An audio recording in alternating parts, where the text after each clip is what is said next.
Hey folks, chapter 9.1, estimating a population proportion. Okay, so you probably see things like this in the newspaper or online when you're reading the news. Here's my example. In a recent survey, 70% said they would vote for candidate X. Okay, so you get the percentage of people that are apparently going to vote for your candidate. And then you'll notice at the bottom of the page, there's usually some small print. It says something like, oh, plus or minus 3%. With 95% confidence. So basically what that means is, so the plus or minus 3%, that is our margin of error.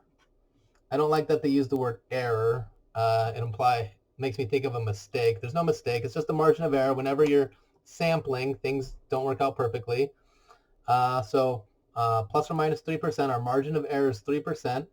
And our margin of error is represented by the symbol capital letter E.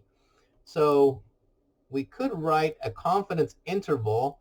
So we could say, so plus or minus 3%. So 70% is our point estimate. So 3% below. So if I subtract 3%, that's what, 67%. And then if I go 70% plus 3%, that's 73%.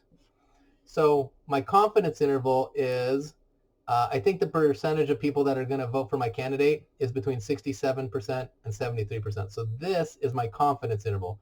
We're going to learn how to make these. So this is just an example to sort of give us a feel for what's going on. So this 70%, that was done based on a survey. So that's technically just my p hat. P hat's my sample proportion. P hat is a sample sample proportion. It's sometimes referred to as a point estimate. So a point estimate as opposed to a confidence interval. So let me switch colors here. The confidence interval has a lower bound and an upper bound, and the point estimate is just a single number, a single point. So the 70% would be my point estimate. So at this point in the game, we only have one point estimate. It's p hat. Looking forward in the future, x bar, sample mean, will be a point estimate, and we'll get a confidence interval for that. So notice how we're kind of saying the same thing here. Oh, candidate X, about what percentage of the people are going to vote for him? Point estimate. Oh, about 70%. Okay. How many people are going to vote for him? Oh, probably between 67 and 73%. Okay. So you see how this point estimate comes with a margin of error. So the point estimate, when combined with the margin of error, would give us our confidence interval. Okay, let's make sure we got all the vocab.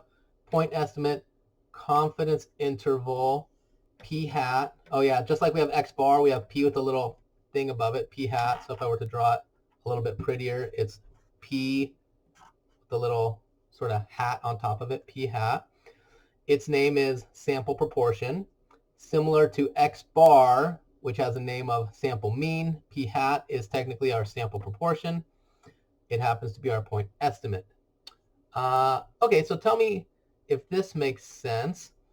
Our confidence interval, we didn't really talk about how many people we surveyed, but if I talk to more and more people, the more people I talk to, tell me if this conceptually makes sense. The more people I talk to, the more convinced I should be that that number is good. So the more people I talk to, my confidence interval should get smaller.